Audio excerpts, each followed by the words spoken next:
आदमी पिछले 30 सालों से नकली शराब बेच रहा था। हर दिन वो शराब में पानी मिलाया करता था। लेकिन अजीब बात यह थी कि उसके यहाँ पीने आने वाले ग्राहकों की भीड़ कभी कम नहीं होती थी। और भी अजीब ये था कि उस शराब खाने में सिर्फ शराब ही नहीं बल्कि बैठने की जगह भी नहीं थी। सब लोग जमीन पर बैठकर ही शराब पीते थे। वहां ज्यादातर वे लोग आते थे जो मेहनत मजदूरी वाले काम करते थे। रोज के 2 पैसे में बस इतना ही उनकी पहुंच में था।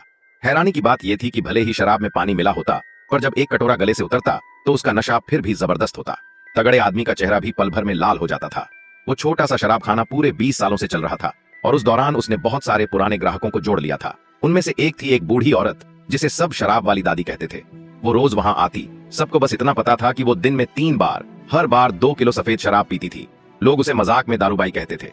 हालांकि उसे शराब से बहुत लगाव था, लेकिन उसकी सहन शक्ति बहुत कम थी।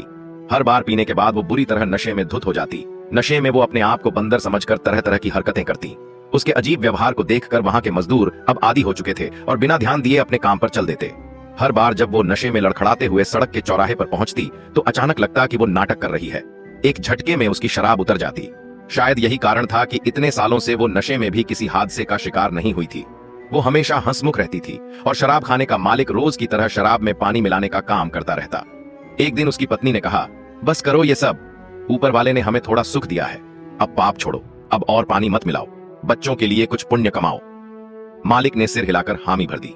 अगली सुबह उसने तय किया कि आज वो सबसे शुद्ध और तेज शराब बेचेगा। शराब वाली दादी हमेशा की तरह जल्दी जल्दी वहां पहुंच गई। वो बेसब्री से अपनी प्याली लेकर बैठ गई और जैसे ही उसने वो शराब पी, उसका असर पहले से कहीं ज्यादा जबरदस्त था। कुछ ही देर में उसका चेहरा लाल हो गया, दुनिया घूमने लगी और वो झूमते हुए नाचने लगी। फिर अचानक वो जमीन पर गिर पड़ी। घर की दीवारें जैसे हिलने लगीं। कुछ देर बाद वो फिर से उठी और लड़खड़ाते हुए सड़क की ओर चली। लेकिन इस बार वो चौराहे पर पहुंचकर भी होश में नहीं आई। उसका सिर घूम रहा था। वो सीधी सड़क पार करने लगी। चारों ओर से तेज रफ्तार गाड़ियां दौड़ रही थीं। अचानक धड़ाम, एक कार उससे टकरा गई। पूरा माहौल एकदम शांत हो गया। वो वहीं चली गई हमेशा के लिए। ये देखकर शराब खाने का मालिक जमीन पर बैठ गया। उसकी आंखें फटी की फटी रह गईं। वो अपने शराब के मटके को देखता रहा और सोच में पड़ गया।